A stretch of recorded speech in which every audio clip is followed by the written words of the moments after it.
Muito bem, hoje então nós vamos continuar nosso caminhar aí pelo Evangelho de João. Lembrando os irmãos que o texto está no boletim, mas o texto hoje é muito grande, não caberia no boletim todo ele. Então eu coloquei só a primeira parte do boletim, mas nós vamos olhar até o versículo 59 hoje. Então se você quiser pegar uma Bíblia lá atrás, tem Bíblia para você acompanhar. O trecho que nós vamos ver hoje nas Escrituras, na nossa Bíblia lá, está na página 609, para você achar mais rápido aqueles que precisam. E é a continuação do capítulo 6 de João. A semana passada nós olhamos duas grandes histórias nesse texto do capítulo 6 de João. Dois grandes sinais, dois grandes milagres. Quem lembra que foram os dois grandes milagres? Alguém? A multiplicação dos pães, muito bem, e andar sobre as águas. Se fosse terça-feira, no culto de estudo bíblico online, eu ia falar que você ia ganhar um bombom, o Márcio ia trazer para você. Sempre é um Márcio, mas ele nunca traz, ninguém que promete. Então, a multiplicação dos pães e andar sobre as águas são os dois grandes milagres que Jesus faz aí no início do capítulo 6. Interessante que o multiplicar dos pães é para um grupo muito grande. Eu falei aqui na semana passada que provavelmente, por estatística, havia ali 12 mil pessoas comendo de 5 pães e 5 peixes. 5 mil homens e os acompanhantes. 5 pães e 2 peixes. Falei 5? Era só para ver se estavam atentos. 5 pães e 2 peixinhos. Então, esse grande milagre era para todo mundo ver, uma multidão viu esse grande milagre. E o outro grande milagre foram vistos por provavelmente 20 pessoas. Os discípulos, mais alguns que acompanhavam, que estavam ali em alguns barcos no meio do lago, esperando Jesus, achando que Jesus vinha com outro barco atrasado ali atrás, mas não, Cristo veio andando sobre as águas. E eles ficaram apavorados, acharam que era um fantasma, e Jesus disse: calma, sou eu. E esses dois milagres têm um contexto, que nós vimos isso, que todos os milagres que João descreve têm como objetivo o alvo do Evangelho de João, que é você creia que Jesus Cristo é o Filho de Deus. João está escrevendo para isso, para que os seus leitores entendam quem é Jesus. Jesus é o próprio Deus encarnado. Ele começou isso lá no capítulo 1, dizendo que a palavra estava ao lado de Deus e que a palavra era o próprio Deus. Ele vai dizer também no capítulo 1 que nossas mãos o apalparam, nós vimos o verbo de Deus. Então, todo o resto do Evangelho, João está elencando ali, vamos dizer assim, o seu raciocínio, elementos para que você e eu, ao ler, possamos crer que Jesus é o Filho de Deus. Então, hoje, nós vamos ver que o sinal da multiplicação dos pães e peixes promove um debate. Vai trazer um problema ali, uma reação dessa multidão ao que eles comeram e beberam, ali na época, no grande milagre. Então eles comeram 5 pães, eles comeram lá os 2 peixinhos, essa multiplicação alimentou eles, e agora vai trazer um debate sobre isso. E o texto de hoje então é bem longo, como eu disse, mas nós vamos ler a primeira parte, que é para a gente ter o contexto do verso 22 até o verso 35. Esse texto está aí no boletim, e depois os demais textos, se você puder pegar a Bíblia, ele vai acompanhar. Se tiver a Bíblia no celular, fique à vontade. Diz assim o texto: no dia seguinte, a multidão que tinha ficado do outro lado do mar notou que ali havia apenas um pequeno barco e que Jesus não tinha entrado nele com os seus discípulos, e tendo estes partido sozinhos. Entretanto, outros barquinhos de Tiberíades se aproximaram do lugar onde a multidão havia comido o pão, depois que o Senhor deu graças. Quando aquela multidão viu que Jesus não estava ali, nem os seus discípulos, entraram nos barcos e partiram para Cafarnaum à procura de Jesus. E tendo encontrado do outro lado do mar, lhe perguntaram: Mestre, quando o Senhor chegou aqui? Jesus respondeu: em verdade lhes digo que vocês estão me procurando não porque viram os sinais, mas porque comeram os pães e ficaram satisfeitos. Trabalhem pela comida que Trabalhem não pela comida que se estraga, mas pela que permanece para a vida eterna, a qual o Filho do Homem dará a vocês, porque Deus o Pai o confirmou com o seu selo. Então lhe perguntaram: que faremos para realizar as obras de Deus? Jesus respondeu: a obra de Deus é esta, que vocês creiam naquele que ele enviou. Então eles disseram: que sinal o Senhor trará para que vejamos e creiamos no Senhor? O que o Senhor pode fazer? Os nossos pais comeram um maná no deserto, como está escrito: deu-lhes a comer o pão do céu. Jesus lhes disse: em verdade lhes digo que não foi Moisés quem deu o pão do céu para vocês. Quem lhes dá o verdadeiro pão do céu é o meu Pai. Porque o pão de Deus é o que desce do céu e dá vida ao mundo. Então lhe disseram: Senhor, dá-nos desse pão. Jesus respondeu: eu sou o pão da vida. Quem vem a mim jamais terá fome, quem crê em mim jamais terá sede. O texto deixa claro, então, irmãos, que até aqui, esses queridos, essa multidão, esses irmãos aí, esses ouvintes ou que comeram do pão, que se beneficiaram, eles foram atrás de Jesus. É interessante porque o texto é bem detalhista e fala assim: olha, eles acordaram lá, viram que Jesus não estava daquele lado do mar da Galileia, eles viram que só tinha um barquinho, e eles também viram que Jesus não tinha ido com os discípulos. E eles ficaram assim intrigados com isso. E vocês percebem que a gente falava lá no Brasil, a gente tinha um slogan que a gente dizia na fábrica, rádio peão. A rádio peão é quando os peões vão falando um para o outro aquilo que acontece, E parece que a rádio peão aqui funcionou tão bem que de manhã está chegando mais gente na onde Jesus estava. E quando eles chegam ali de barco procurando Jesus, cadê Jesus? Jesus parece que evaporou. E o pessoal lá está discutindo: não, a gente ficou acordado aqui de sentinela, aquele não passou, com os discípulos ele não foi, o barquinho dele está ali embaixo, encalhado ali, não, ele não saiu. E aí o pessoal diz: não, ele não está aqui, aonde é que ele foi? E então falaram: vamos procurar aonde os discípulos dele estão. Onde os discípulos dele estão? Está em Cafarnaum. Então, irmãos, eles foram para lá. Eles rodaram provavelmente 16 quilômetros, que era a distância de onde eles estavam para Cafarnaum.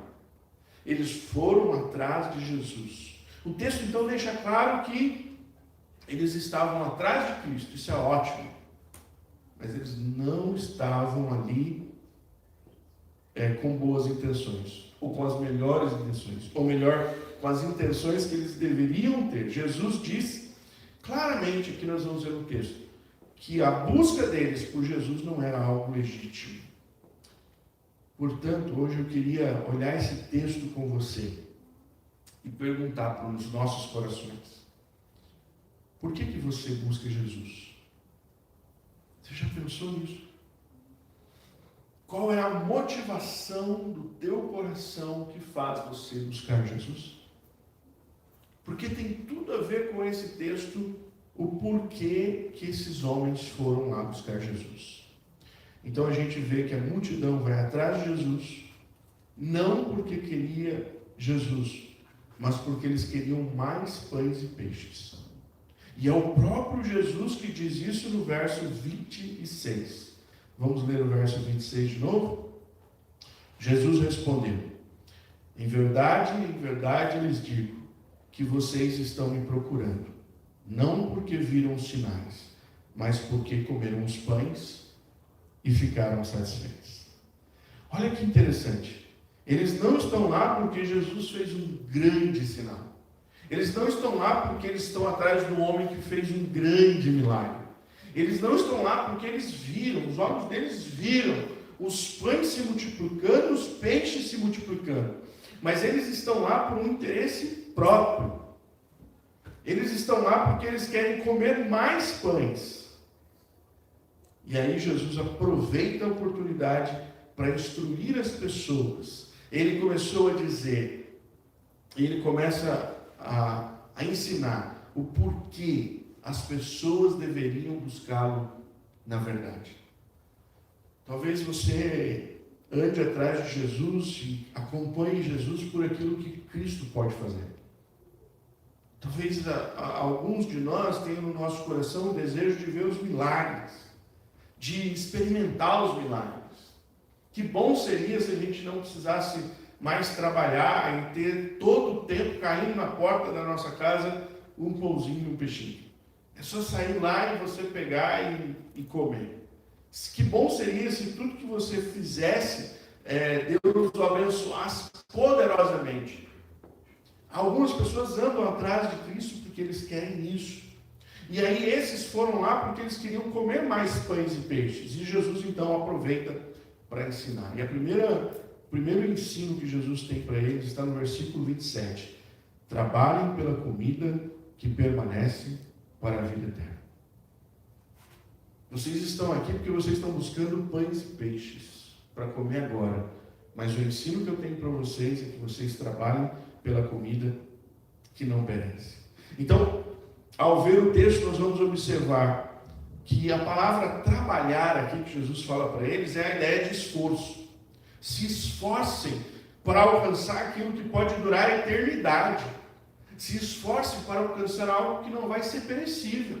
Por que Jesus está dizendo de esforço? Como eu disse, irmãos, eles rodaram 16 quilômetros atrás de Cristo.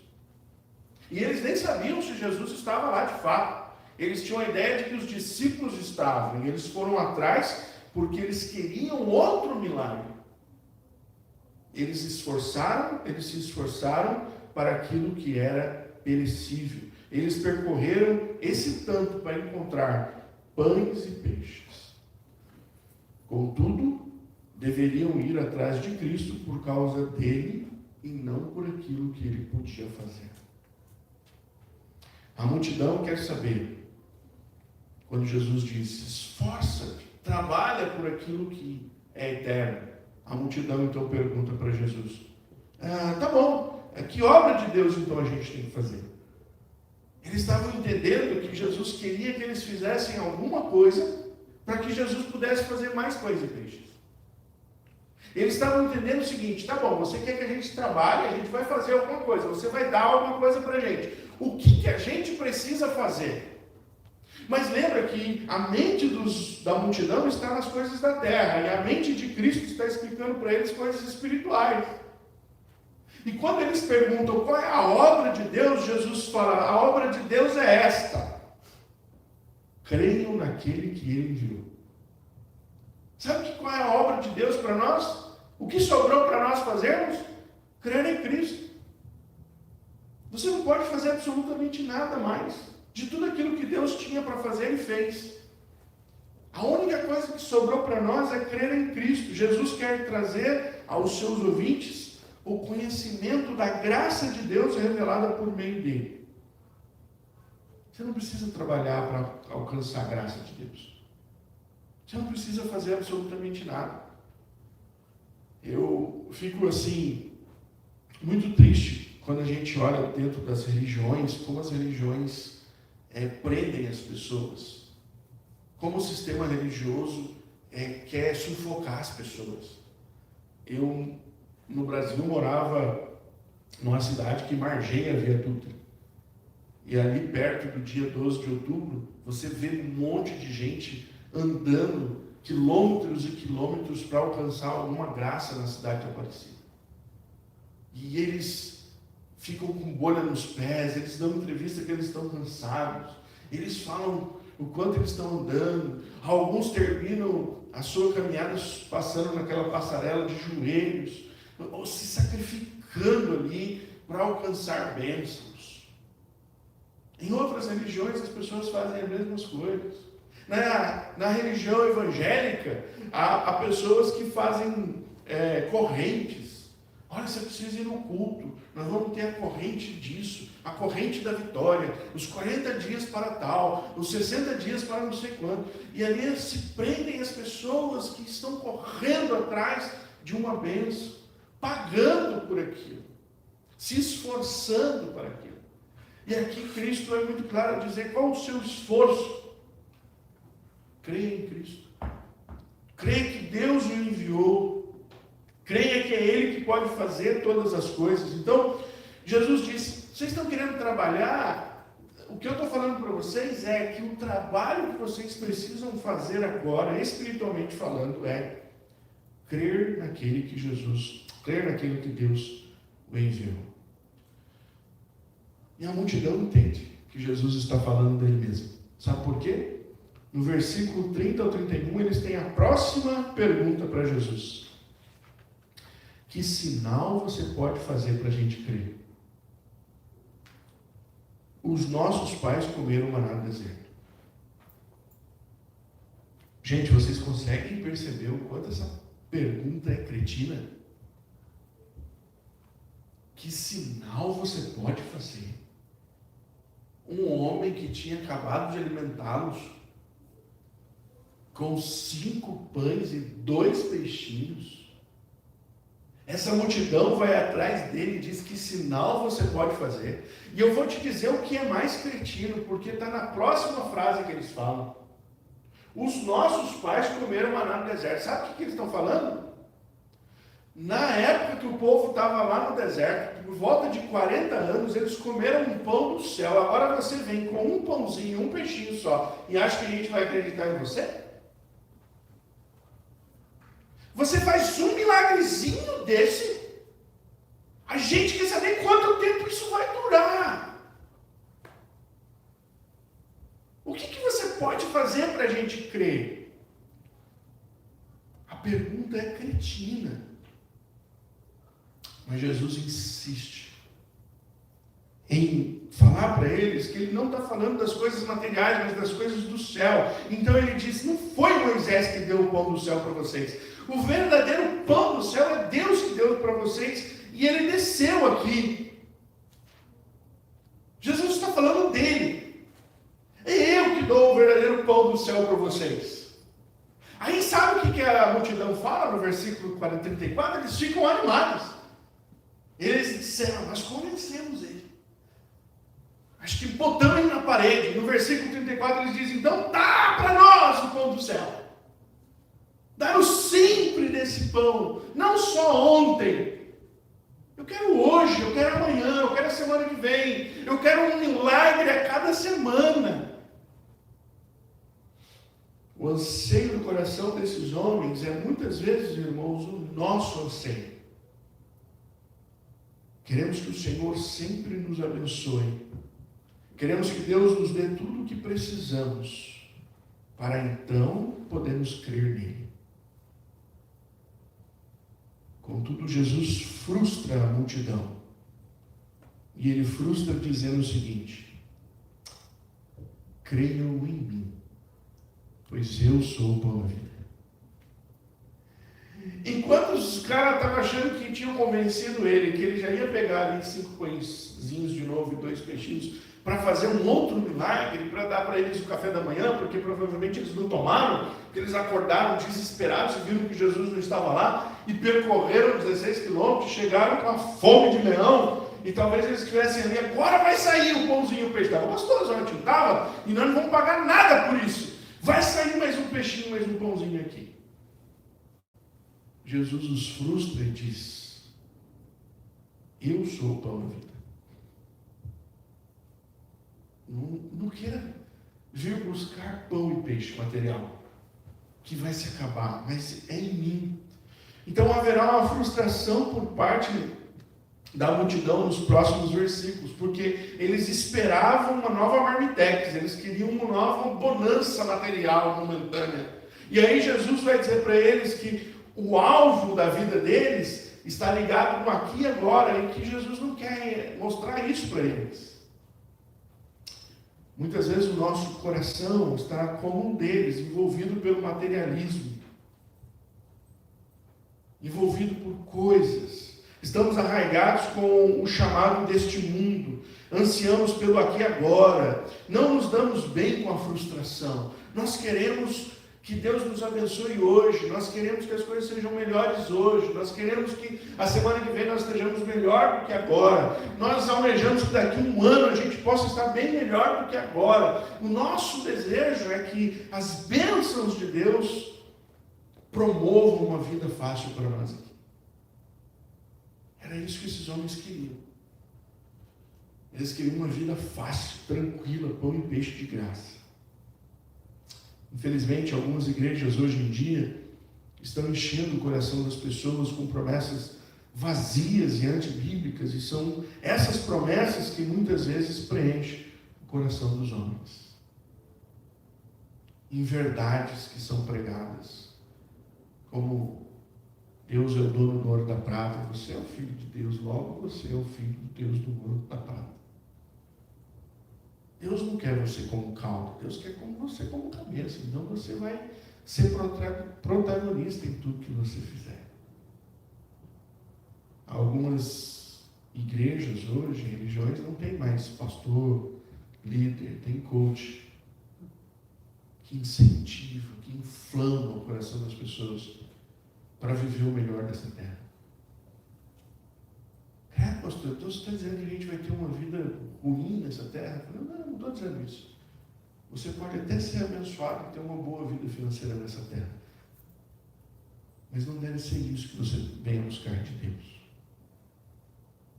Porque se a sua única busca por Deus for ser feliz nessa terra e ter o do bom e do melhor dela, você não entendeu o que Deus quer para você. Jesus diz algo muito sério no versículo 36 para essa turma.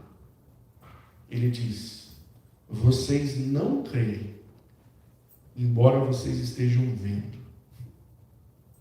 Cristo diz àqueles homens que, embora eles não crescem, eles estavam vendo e não crescem, que não era uma preocupação de Jesus, porque Deus iria mandar para Jesus um grupo que iria crer nele. E aí ele continua dizendo: vocês não creem, mas vem alguém que vai crer. E os que creem, aquilo que Deus me der, esse eu vou guardar. E sabe o que eu vou dar para este grupo que vai crer em mim? Pão e peixe todo dia? Não. Aí vem a grande promessa de Jesus: aqueles que creem em mim terão a vida eterna. Aqueles que creem em mim não vão andar por esta vida. Eles não vão mover os seus corações por querer coisas desta vida. Eles não vão estar interessados só nas coisas desta vida. Os que creem em Jesus serão aqueles que vão estar motivados porque eles vão ter a vida eterna. E aí Jesus conduz a conversa para um momento mais difícil. Jesus conduz a conversa para escandalizar esse povo. Jesus vai dizer para esse povo que eles queriam comer pão e peixe. Mas Jesus queria dar outra comida para eles. Sabe o que é? Vamos ler o versículo 53 ao 56? O que Jesus queria dar a este povo? Jesus respondeu: em verdade lhes digo, se vocês não comerem a carne do Filho do Homem e não beberem o seu sangue, não terão vida em vocês mesmos. Quem come a minha carne e bebe o meu sangue tem a vida eterna, e eu ressuscitarei no último dia. Pois a minha carne é a verdadeira comida e o meu sangue é a verdadeira bebida. Quem come a minha carne e bebe o meu sangue permanece em mim e eu permaneço nele. Assim como o Pai que vive me enviou e igualmente eu vivo por causa do Pai, também quem de mim se alimenta viverá por mim. Jesus traz um grande escândalo. Ele traz uma coisa que os seus ouvintes não estavam preparados para ouvir. Ele fala de uma comida que não é o pão e peixe que eles buscam. Ele diz que ele é o pão do céu e que ele desceu e que aquelas pessoas precisavam comer a carne dele e o sangue dele. Agora, lembra, a multidão está com a mente no mundo, nas coisas desta vida, e Jesus está ensinando das coisas celestiais. O que você acha que esses homens entenderam quando Jesus disse: você precisa comer do meu pão, você precisa comer da minha carne, você precisa beber do meu sangue? A pergunta deles é: como é que, se a gente matar esse cidadão, picar ele, vai dar para comer e beber 12.000 pessoas? Não dá. Esse camarada está doido. É impossível ele alimentar todo mundo aqui com um pedaço dele. É impossível a gente matar a nossa sede com o sangue dele. Além do que isso é nojento. Você sabia que no primeiro século, um parênteses aqui, né? No primeiro século, as pessoas que perseguiam a igreja, elas justificavam a perseguição à igreja porque diziam que os crentes eram antropófagos. Porque os crentes diziam na ceia: comamos a carne e bebemos o sangue. Então a perseguição no primeiro século era que nós éramos canibais. Por isso as pessoas perseguiam a igreja. Assim como éramos incestuosos, porque um irmão casava com uma irmã. Então era incesto. Então no primeiro século havia esse tipo de perseguição. Agora, quando nós dizemos que comemos o corpo e bebemos o sangue, nós estamos falando sobre o elemento. É claro que aqui eles ainda não tinham ideia, mas Jesus queria provocá-los. Jesus queria fazê-los ouvir as coisas do alto e não as coisas da terra. Jesus estava usando como metáfora, dizendo: olha, eu estou chamando vocês não para um piquenique. Gente, eu não quero que vocês fiquem andando atrás de mim, porque vocês querem comer pão e peixe de graça toda hora. Eu não sou o senhor piquenique, que eu vou levar uma cestinha aqui e vou ficar alimentando vocês. O que Jesus queria é que aquela multidão entendesse que havia a possibilidade de ter uma intimidade maior com Cristo do que simplesmente comer o pão e o peixe que ele dava. E essa intimidade maior que Jesus estava chamando não era por um alimento terreno, mas era por um alimento espiritual. Depois, quando Jesus convida os discípulos lá na ceia, nós vamos entender o que Jesus estava falando aqui. Quando Jesus chama os discípulos para sentar à mesa e diz: como eu quis ter este momento com vocês, como eu ansiei por ter este momento com vocês. Nós podemos ler lá em Mateus 26, 29, quando ele diz: e eu beberei de novo com vocês este sangue, este cálice, lá no reino de meu Pai. Quando nós olhamos para o momento da ceia, nós entendemos o que Jesus está chamando aqui esse povo. É para uma unidade. Andar com Cristo não é por aquilo que Cristo pode nos dar. Andar com Cristo é porque nós nos tornamos um com Ele, assim como Ele é um com o Pai. Andar com Cristo é porque nós somos favorecidos por todas as bênçãos espirituais que estão nele. O apóstolo Paulo, ao tentar explicar isso, ele escreve em Efésios dizendo que nós somos abençoados com todas as bênçãos nas regiões celestiais em Cristo Jesus. E as nossas bênçãos, queridos irmãos, não são bênçãos pão e peixe multiplicado por Jesus. Não são. São maiores. Se você comer da minha carne, beber do meu sangue, você tem parte comigo. Se você comer da minha carne e beber do meu sangue, eu vou te ressuscitar no último dia. Se você comer da minha carne e beber do meu sangue, você tem a vida eterna. Aquela perguntinha de 1 milhão. O que você quer? $1 milhão aqui nessa terra, para você comer pão e peixe sem se preocupar por um bom tempo? Ou a eternidade ao lado de Cristo? Porque enquanto os homens estavam preocupados em ter as coisas desta vida, Jesus estava preocupado em abrir-lhes a mente para dizer que eles precisavam dele para poderem ter a vida eterna. Cristo convida a multidão para estar com ele em todo o tempo. Não só no momento do milagre. Não só no milagre, no momento da bonança. Cristo não está convidando pessoas para andar com Ele e se dar bem nesta vida. Ele está convidando para andar com Ele para além desta vida. Se você aceitar esse convite, você viverá eternamente. Quero concluir começando a pensar na pergunta que eu iniciei. Por que você busca Jesus? Você busca Jesus por uma vida melhor neste mundo? Você busca Jesus por um milagre que você precisa agora? Ou você andaria 16 quilômetros para encontrar Cristo? Se esforçaria para encontrar Cristo, para ter a vida eterna? Pense se de repente você não está buscando Cristo por motivos errados. E ore ao Senhor para que te dê clareza, para que você possa buscar Jesus por aquilo que realmente Jesus tem interesse em te dar. Jesus quer que você esteja com Ele, não só no momento que Ele faz um milagre na tua vida, mas Ele quer que você esteja com Ele todos os dias da eternidade.